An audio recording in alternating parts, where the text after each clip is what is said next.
Friends, alcohol may be man's worst enemy, but the Bible says love your enemy. So what do? Jokes apart, mankind, from time immemorial, had always loved that heady, tipsy, feeling.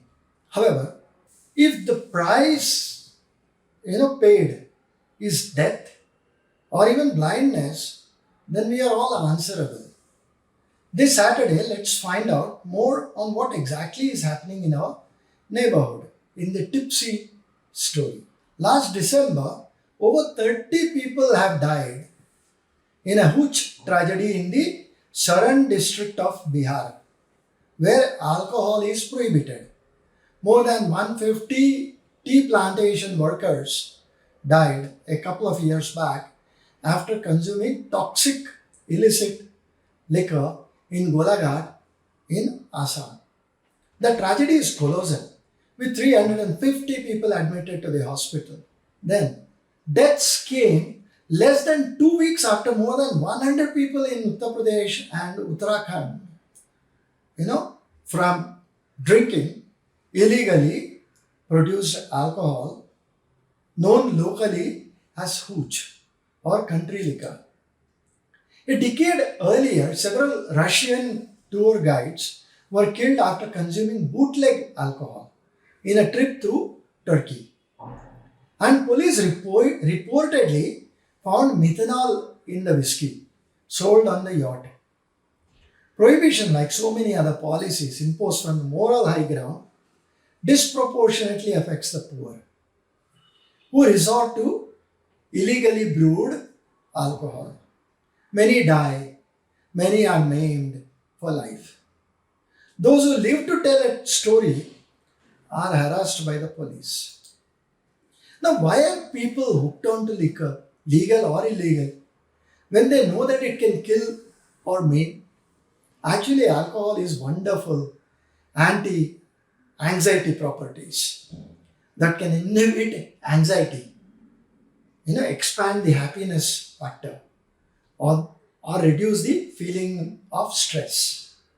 The relationship between value and likelihood is multiplicative. There will be no motivation to the goal pursued if the value of the goal itself is zero, no matter how high the likelihood of success. Similarly, there will be no motivation if the expected chance of success is quite low. Understanding human psychology puts the addiction to drugs and alcohol in the right perspective. Human systems adapt while multiplying the absorption and the adsorption rates. Let's see how hooch is made. Pour 10 liters of water into large vats. Add 5 pounds of sugar, for maybe 2.5 kilos of sugar, 5 cups of chopped tomatoes, and 1 cup of tomato paste per vat. That's it. This is to help kick it off and make the brew faster. What happens? The hooch cooks when the tomatoes rot, fermenting it for maybe 3 to 5 days, causing the sugar to turn into alcohol. Methanol is used to increase the apparent strength of the product, which is the so-called kick in the alcohol. Unfortunately, methanol causes blindness by damaging the optic nerve. It kills the cells that connect optic nerve and can even kill in slightly larger proportions or larger concentrations. As little as 4 milliliters of methanol can cause blindness, and as little as 30 milliliters of methanol in the alcohol can cause death. Brewing process also produces acetone and various aldehydes, which completely disable the nervous system. India has seen an increase in the production of moonshine or tarra from sugarcane pulp in recent times. Why? Because of prohibition imposed in several states. Incidentally, US also had the United States of America also had prohibition, total ban on moonshine production between 1920 and 1933. Large scale illegal production changed the discourse in 2010. What did they do? They made it legal. And but however, they closely monitored the processes of making moonshine. Friends, stills pose a real danger in India. What are these stills? It's an apparatus used to distill liquid mixtures by heating and cooling, by heating selectively and cooling, and then condensing the vapor. Greed and cut price promote poorly produced and contaminated moonshine, mainly from materials used in construction of the still. You know what is used in still to construct them? They employ automobile radiators as condensers, and they are particularly dangerous. And glycol produced from antifreeze is lethal. Now, automobile radiators used as condensers contain lead at the connections and to the plumbing that's used within the automobile. Consumption of lead-tainted moonshine is a serious risk factor for saturnine gout and a very important part of the human nervous system. It causes painful medical condition that damages the kidneys and the joints besides causing blindness. So much for illegal hooch. Did you know that a New Zealand man recently went blind after drinking lots of vodka while on diabetes medication? But for him, he was lucky, the sight was restored. You know what the doctors did? They administered him Johnny Walker Black Label whiskey and his sight returned. What happened? Is this fiction? No, it's a real story. What happened? With vodka and diabetes medication in the blood, methanol poisoning occurred, with the body metabolizing dangerous quantities of methanol. This resulted in too much acid in the blood. This acid damaged the cells in the optic nerve and he turned blind.